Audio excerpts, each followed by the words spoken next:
Hello, Night Nation. I'm Trylko from the Sons of UCF, joined by Eric Lopez of the Black and Gold Banneret. Welcome to Around the Kingdom. Elo, hello. Hello, Trace. Coming up on the fastest and perhaps coldest edition of Around the Kingdom. Speaking of cold, UCF basketball. Very cold and a historic beatdown at the hands of Kansas. Can they bounce back from that? Plus, here's something that'll warm you up. A quarterback controversy. Do we have one in football? And are you feeling good about what Scott Frost is doing on this frosty, frigid edition of Around the Kingdom? Before we get going with all of that, Elo, let us welcome in the third member of our team. He is Adam Eaton from the Sons of UCF. Keeps an eye on the clock, keeps us on our toes. Adam, hello.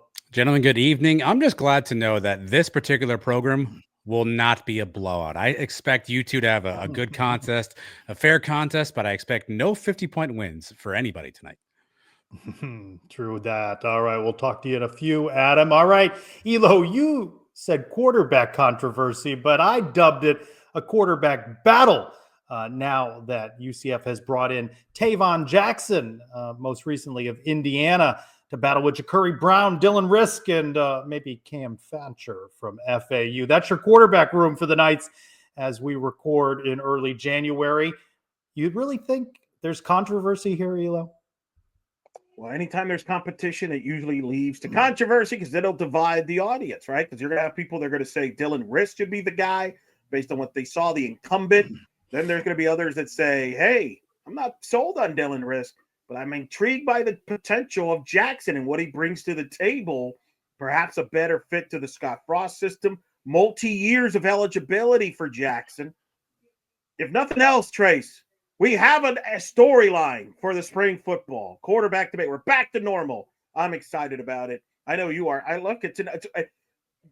To me, it's a wide open race. I don't think you should just hand over a starting job to Dylan Risk just because he's around.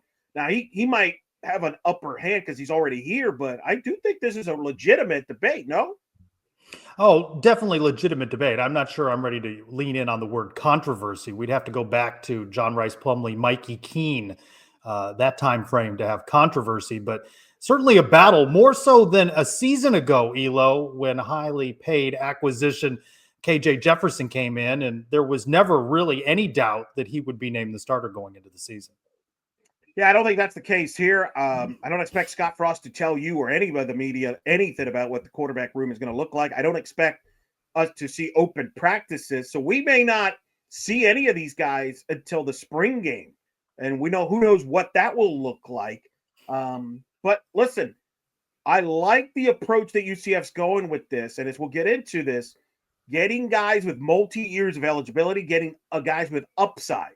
I think that's clear message that the Frost and his staff is doing, and I think they've done that at the quarterback position. Oh, hell yeah. Exactly. Very much so. I think changing the Sounders again. Adam's restless. Speaking of that's definitely controversial. Speaking of the controversial topic, so far, the portal, UCF doing pretty well, according to some experts. Top 10 transfer class to this point. Trace, what are some of your favorite portal acquisitions that UCF's gotten so far?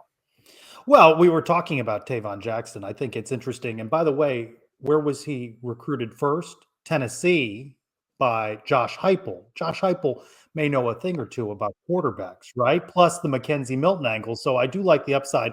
Jackson, let me mention a name that we had a little fun with a season or so ago when Sincere Edwards committed to UCF, but was not so sincere and then went on to Pittsburgh, right? The Wekiva grad, a hometown hero, 17 tackles, 6 tackles for loss, 3 sacks, 4 quarterback hurries for the Panthers. I like bringing back Sincere Edwards to the Knights officially this time. I like a couple guys. The first, Lewis Carter, Oklahoma linebacker. People were reaching out to me. Man, you got a good one there. A lot of people seem to like him and some of the linebackers they've gotten. RJ Jackson, the D tackle at Tulsa. But you want to know my other favorite? Ready for this, Trace? Are you ready for an early football prop season bet? Ready? There we go. It's never too early for it. Dylan Wade, tight end, Maryland. I predict Dylan Wade, if he's wins the starting tight end job, more receptions than Randy Pittman this past year. Ooh, what Randy end up with? 30, 32, something like that? He got the over on the 24 and a half. Let me throw out a couple other names. Wide receiver Day Farmer, who comes back to UCF from West Virginia. And I love this guy's name. A left guard Memelar from Washington. He's just 6'4", 304 pounds, give or take. Are you I coming think he's an around? Because you interesting were addition. kind of cynical at the beginning of this. Oh, who they're getting and all this. But they're quietly getting some sneaky guys. And again, what I like about what they're doing, Yeah. there's a long-term plan with this. Most of these guys are multi-year. That's right, multi-years experience on this group. Well, we talked about the portal giveth, but the portal taketh away. I know you mentioned Randy Pittman Jr., that maybe he, Xavier Townsend, you weren't so sorry to see those guys go, but there got to be a couple of guys leaving this Knights roster, this 4-8 team, that you do wish were coming back. Yeah, Lee Hunter. Right. Hunter, Mr. Hunter, who was going to stay and then got an offer that he couldn't, as they would say, the Godfather refuse. Yeah. So best wish, no blame him on that, but that hurts. That one stings. I thought he was really came on last year, and you always worry about losing guys up front in the D line and offensive line and those type of guys. To me, skill position you should be able to find, but can they find that a guy in that level of Hunter? I don't know, maybe, but that one hurt. I'll throw out one X-Ray Alexander now at Washington. I feel like he was a loss. I like the way he played in his one season with the Knights. And you mentioned up front, how about Caden Kittler now with Arkansas? He was no Matt Lee. He did battle some injuries, but I would have liked the stability that he'd have brought back to the offensive line. Bring some questions up front, especially center position. There's some questions there, but I don't think we can evaluate all this until we see the final result. Like, how many did you lose? Because you're going to lose some, but you get some back. I mean, that's just the way it is. The question is, and we may not know till April or May, or maybe even during the season, do we end up on the plus side or on the negative side when it all equals out? That remains to be seen. I think if you're UCF, you're hoping to at least break even or in on the positive. Maybe it's too much to ask to be, hey, you upgraded on the transfer this year, but if you could break even, like, yeah, Hunter's a big loss, but like other guys, there's a reason they left. And so if they didn't want to be here, is it really a big loss if they didn't want to be here, or if they were here for the wrong reasons? Because I do buy in what Scott Frost said in the presser. He wants guys that want to be here to play for UCF. Oh, hell yeah. That's where we're hoping to hear from more players. This is a nice gimmick we're doing. Let me ask you this. Who are the big happiest that decided to stay at UCF? Well, I want to go back to you at a season ago when John Walker went down with injury, and you said that would be a very impactful injury, and I think we saw that over the course of the season. So the fact that he's healthy, right, expected to be back healthy, and a Knight, I think is very strong along the defensive line. I do. I thought he was the best guy they had going into last year, and he got hurt, and we never saw him. Who knows? I think he makes at least a game difference. Hopefully, he's 100% healthy. Got a wins above replacement. Are you bringing that in? Love that little baseball reference over there, right? You got to love that. So I like that move. I think you're right. That's the number one guy to me that I'm ecstatic, because I was worried whether he would stay or not, and I think that got to have him back. That's pretty particular. Otherwise, looking at some of the other guys that are coming back, let me see who else you got there. I Chase Johnson, the secondary. I think. Well, that's interesting, right? He had left for a couple of different places and decides to come back and be a Knight. What do you make of that? Nothing's binding anymore, evidently, and I think they probably realize, hey, see how because I could stay here, and I do wonder if he's an example of what Scott Frost was alluding to in that presser I just mentioned moments ago about using what you have, invest your finances to keep the guys instead of going after guys on the outside. Keep the guys you have internally. The guys the guys that fit. Maybe Johnson's in that category. Let me throw out Damari and Jakari Henderson as well. Oh, that's a good one. Good one. As two guys back for the Knights. Oh, hell yeah. Scott Frost and his team worked to build a team, right? And you said a couple shows ago you didn't think a bowl was out of consideration for this team coming off a 4-8 season. Do you feel better about it now?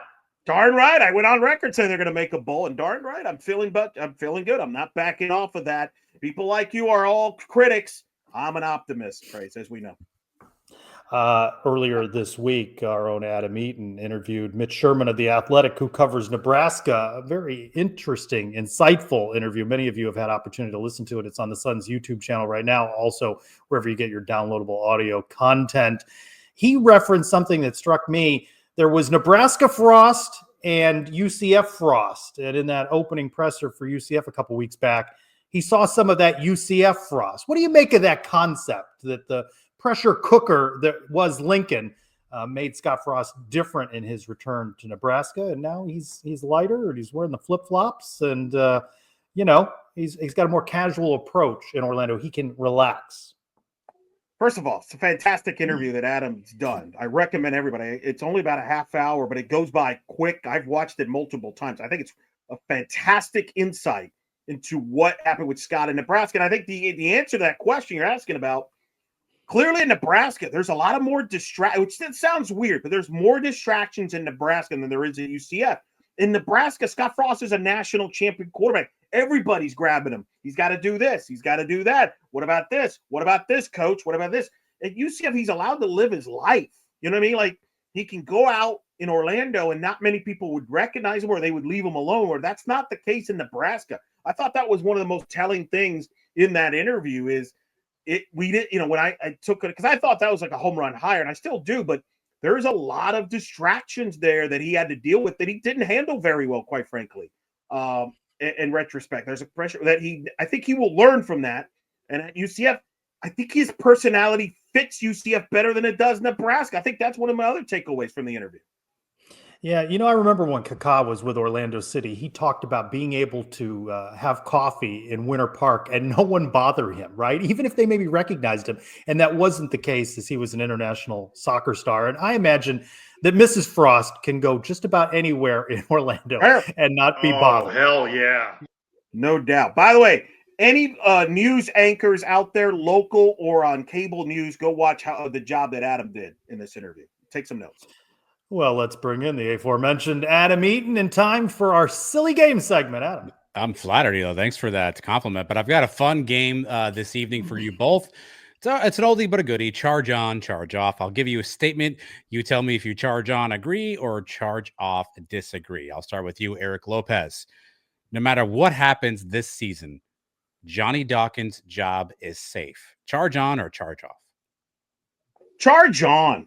Listen, the guy can prove he can win games. They have shortcomings that I don't care who the coach is, they can overcome. I think you got to give them another year, regardless, to build on this. But I'm going to say charge on. Charge off. Big fan of Johnny Dawkins. You can't lose by 51. A must win. We're going to talk basketball a little bit against Colorado because the road ahead gets tough. I'm not entirely convinced Terry Mahajer is sold on Johnny Dawkins. I really believe he needs 10 wins. Are you sold? Are you sold? I have no issue with Johnny Dawkins. And, mind you, a Satya Messer 3-15 kind of campaign isn't going to help his case. But charge off, I don't think he's a lock to return unless he gets him to the tournament, Elo. Tournament? Oh, boy. All right, continue. Satya Messer catching a stray there. All right, let's talk about Scott Frost. He's lauded. Well, that's the only way she's going to get in the show. He's lauded for his work with quarterback play. So charge on, charge off, Trace. Scott Frost is a quote-unquote quarterback whisperer. Charge on or charge off? I don't know about that. Charge off. I don't know about that term. No. Charge off. Charge on, baby. Marcus Mariota and KZ. Do I need to say any more? Let's go. Charge on. Give me the whisper. I mean, more of a whisperer than the last guy who was here. What about his Nebraska quarterbacks? But anyway. Wow. More strays being thrown there. Adrian Martinez catching a stray. Adrian Martinez just signed an NFL contract, if we're being fair. All right, Elo, this one for you. The position of most concern right now for UCF is running back. Charge on or charge off? Charge off. I think it's wide receivers. Lack of experience at the wideout position. I think that's, to me, my bigger concern than running backs. I actually like the backs that we have currently, and I think they'll add to that. They may add that, but by the time this airs, who knows? But I think receivers, to me, is a bigger concern. I'm concerned about the wide receivers too. There's still some portal acquisitions to be made, right? But Elo, earlier you mentioned along the lines. So I want to see more along the offensive line. That is what most concerns me and will throughout the season. All right, last one, Trace. The NFL playoffs start this weekend. So here you go. The Kansas City Chiefs will win their third straight Super Bowl. Charge on or charge off? Boy, it is hard to go against them, but they have gotten by, with a lot of luck at different times this season. Kind of like Baltimore, going to go charge off. No three-peat. I'm going to go charge on. I can't think of who. I mean, you're right. The history is against them. Somebody you think gets them. But who? Is it Buffalo? No, they always choke. But Baltimore, they always choke. I don't like anybody in the NFC. So I'm going to say charge on. I'm going to trust Patrick Mahomes and Andy Reid. Wow. Save the tape, everybody.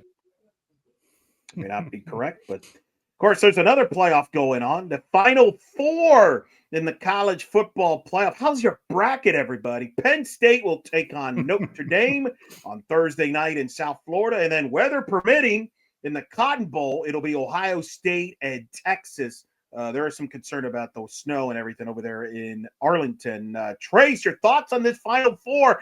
Oh, madness. 5, 6, 7, 8 seeds. Ooh, Cinderella's, quote unquote. Well, these are blue bloods, so yeah. They're names that I do like that it's going to be some newer names of late, right? So you're going to see somebody win. Maybe Penn State with Franklin as their coach. Somebody's going to win their first title, right? Is what it looks like. I'm interested in it, but the way this is dragged out for weeks and weeks, it kind of lost a little bit of interest. You mentioned NFL playoffs coming. That's sort of where my attention is right now. I know they're not head to head, but we'll see what happens with weather in the one game, and maybe there's some delay in that one. But the season drags on too long, Hilo. Part of it doesn't help that this playoff has been atrocious. We've had one decent game, and that was Arizona State. Shout out Cam Scattaboo and company for making a run at the end against Texas. Outside of that, this has been an awful postseason. And you're right, it drags out. I've said it. I wasn't a fan of 12. This isn't even the title game. This is just your Frozen Four. Yeah, to me, if you're college football, you do your playoff in December. December to remember, that's your title. Get out of the NFL's way. You're never going to win that battle. And so I'm not surprised they got crushed when they went head-to-head, and now I see where one of the college football people in charge of the playoff, yeah, we might be willing to move out and avoid the NFL. No, really? Great idea, kid. Maybe you should have thought of that earlier. So, yeah, I agree with it. The schedule is not great, and this is NFL time. You got coaching firing. Who's going to be the Cowboys head coach? You know how people love that storyline everywhere. So, you're right. It's flat, which is what I predicted. But for years, you've been talking about brands, and brands generate ratings. Oh, I still think, though, yeah. that they're trying to shoehorn these games into bowl games, and things like the Cotton Bowl don't mean anything to the viewer at home. Maybe it means something locally. Well, how would you like to be Oregon? You were number one in the country, went undefeated, and you don't even get a home game. Your reward is you play Ohio State a second time in the Rose Bowl. You get your doors blows off. Well, and I think we saw also that the time off, the reward, those weeks off, did not play to the benefit of any of those teams. Correct. It's a flawed system. That said, ESPN's rooting for Notre Dame and Ohio State. You get Notre Dame, Ohio State, that thing's going to draw 30 to 40 million. Really, just about anything here is going to draw a rating, right? Texas will give you a rating. I think Penn State, Ohio State will be a turnoff to some in the South and West Coast. All right. Texas is in this Final Four, Elo, of the SEC. That still sounds strange, but has this pay-for-play model eroded the SEC? It feels like it's a more competitive situation across the landscape of college football. Maybe with the Big Ten, because they have money too now. So they both have just as much money. Yeah, I think what's happening, we saw this with Georgia a little bit. You don't have the depth that you used to. And so the players guys don't want to sit on the bench. They want to take a payday and go play somewhere else, Elo. Exactly. And I think that's hurt Georgia. That a lot of the receivers have gone to the portal. You're absolutely right. I think that's even the playing field as far as the elite SECs and the Big Tens, et cetera. Yes, I think it's a little more there, but there's still a gap between them and the non-power four schools. Okay, like Boise State, with all due respect, Trace, I know you love the little guy. They got taken. Used to. Back in your previous place, right? Yeah, they got spanked around by Penn State. So I do think there's a gap growing there, but you're right. At the top, we may never see a team that dominates like we thought we saw with an LSU a few years ago or an Alabama's of the world. Oh, hell yeah. It might be kind of random. Yeah, for sure. So you're right. That's we'll see how that goes on the balancing act. But money still talks when it goes to that. Hey, speaking of money, yeah, UCF basketball. Yeah, so Sunday about that. Trace, I got nothing to say except ouch, that was rough. 51-point loss. What's your thoughts? Because you didn't say a word. You were there in the media room, in the media row. You didn't say a word throughout the whole game. The Suns have some new interns, wanted to give the kids an opportunity to ask their post-game questions. And what were you going to ask? Points in the paint, 62-10. Elo rebounding 2-1. For Kansas, Dickinson, just a man among boys in that one. UCF was not going to win that game. We talked about it going in. Kansas coming off the loss at home to West Virginia. It was a tough matchup, but the Achilles heel for UCF still remains there, right? Some of the same issues that plagued the Knights throughout the season. Mustafa, when he gets into foul trouble, the Knights have no answer in replacing him, and Hunter Dickinson, feasted on his competition. Lack of size hurt big time. Look, we said this. Kansas was going to be a team that was motivated all week long. College basketball media people were burying this Kansas team after the loss to West Virginia. This was an inspired Kansas team. Don't forget, they lost to UCF last year. Look, us on this show, we take part responsibility here. You were all bragging, predicting UCF to make the tournament. I was doing projections on social media. I had a friend of mine 5 minutes ago, I said Johnny's on a hot seat. He doesn't make the tournament. He made the tournament. I had a friend of mine I was with, I was listening to you guys at overtime. You know what? Adam made a great point. Maybe this is not that good of a Kansas team. Whoops. Maybe they're still pretty good. Yeah. Well, and, the win last season, tremendous, but, 10 games head-to-head. Does UCF win any of them? Does UCF only win that one? No. And now the big question is you host Colorado. Oh, hell yeah. It's a big game. How do they respond from this? Is there a hangover? Is there a psychological Can't let it happen twice. Can't lose twice, Elo. Correct. I think this is a big game against Colorado. They got to bounce back because you look at that schedule after that, it ain't pretty. Nah. All right. Big loss, but it's just one. But what maybe football game is the equivalent of that, Elo? I only have one contender, and I was at that game in Tampa. UCF losing to the Cows 64-12. I walked out of that one, Elo, with 5 minutes left to go in the game. I was embarrassed during that game. That's how demoralized I felt watching UCF football play, and that's what this one reminded me of in terms of basketball, the Kansas loss. How about the 2015 entire season for that matter? Yeah. We had another loss to the Cows that season, like 44-3 on a right. There was nobody in the night. Stands. Right, there was nobody in the stands on Thanksgiving. But one game strike you as. I'll tell you what. This past year's Colorado football game, you paid the price as much as anybody. But that was a 27-point loss. Nobody saw that. 27. I'm aware. I've had to eat the pancakes and do the push-ups. Nephew and I still deciding the wager for the Wednesday basketball game. Hopefully, UCF comes out. Hell yeah! As much as there is a must-win, Elo, in Game 3, you go on the road for Arizona State. Yeah, it could be rough. You got to get that win, and you take 2-1 after 3, no matter the size of that 100%. loss to Kansas. 100%. You mentioned that schedule. You're going out west. Arizona quietly playing its best basketball now. I think they won 6 of their last 7. At the recording of this, they were beating up on West Virginia. You go to Arizona State. You got Houston coming to town on 18th of Monday. Where is the Houston wins? just rolling along like they usually do. They always do. You got to go to Iowa State, who might be the best team in the Big 12, who just thumped Baylor at home. My point is, if you don't beat Colorado, Trace, this thing could get away from you, and you could dig yourself a hole you can't get out of. And to me, you look at the Big 12. Iowa State, to me, is the best team, and then you got Kansas, and you got Houston right there in that top 3, and then Arizona's starting to play to their potential. This league, it's a gauntlet, and the surprise of the league, West Virginia, with DeVries, the head coach, even with his son out with an injury. You can't chalk that up as a win. No, not at all. Not even close. I'm not sure if there is such a thing in this league. Maybe Oklahoma State. But in fairness, the Kansas game notwithstanding, I don't think any school in the Big 12 looks at UCF as chalk that up. That's an automatic. No, they're right about that. They do not. That might be bad news, though, Trace, because they're not going to take UCF for granted that maybe a couple teams did last year. That's the pros and cons of this. So this league, even though it's not the number one league in the sport because the SEC's having a historic year, don't kid yourself. This Big 12 is a gauntlet. Probably an 8 to 10 bid league. And if you're UCF, can you scratch that? Can you get to that list? You have to win games against home games against Colorado. Otherwise, it might be a lost cause. I believe the prop last week was the Mustafa blocks, 2.5. The under one on that, Elo. What do you got this week? So I guess the prop bet here is, what is the over-under on the late night on the post-game ending for UCF basketball out west against Arizona? The Arizona schools, what are we looking at, 10 p.m. Eastern, 11? We might have a game going on at 1 a.m. here. Well, the Arizona game is a 10 Eastern start.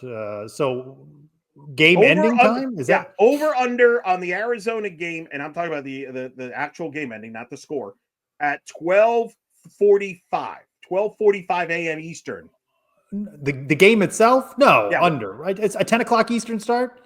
So you're going for a quick game. All right. And then Arizona 2 hours State. 45? No. All right. All right. Well, what about, all right, will it end before 12:30? Yes. Okay. We'll go with 12:30 because you're right. 1 a.m. Arizona State, over under. Does it finish before or after Arizona? That's an 11 Eastern start, right? Oh, hell yeah. That's over 2. That goes over 1 a.m. You staying up? Yeah. Why not? What else we got to do? Are we going to go live? We're going to go live after the game? No? Well, I'll have to check. The 1 a.m. wake up call there? No. I'll have to check in with Adam. There's your props. There we There's your go. props. There you go. All right. Hey, game within the game. Thank goodness for game within the game. We've added Andrew Trylko to this game within the game. That's correct. And he's on top already. Is he a ringer in this?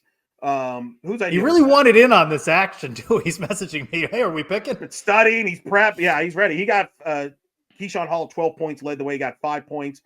I somehow got 3 points because Jordan Ivy Curry had 5 points. Good Lord.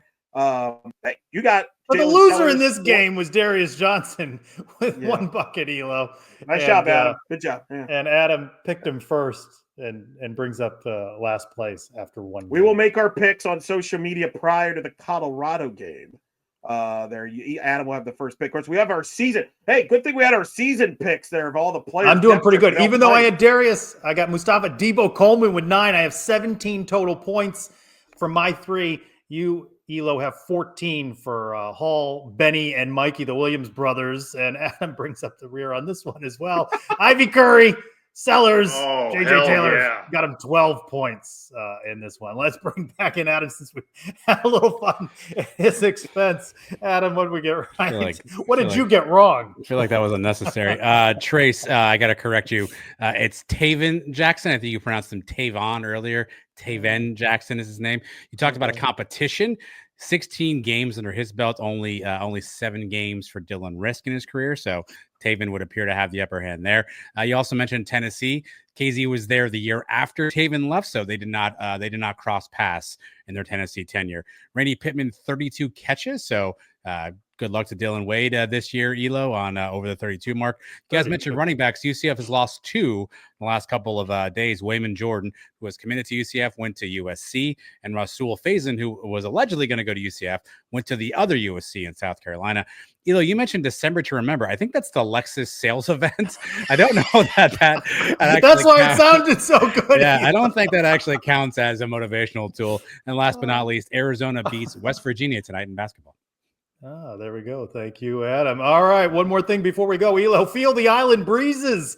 Saturday in the Bounce House. The Hula Bowl is back. Geographically challenged game. Last chance to see some now former Knights, including wide receiver Kobe Hudson, offensive lineman Amari Kite, and defensive tackle Ricky Barber. Look for new episodes midweek every week on the Sons of UCF YouTube channel and on the Sons podcast feed, where you'll also find Around the Kingdom Overtime, which we'll be recording in just a few moments. For Eric Lopez and Adam Eaton, I'm Trace Trylko. Thanks so much, everyone, for joining us for this week's Around the Kingdom.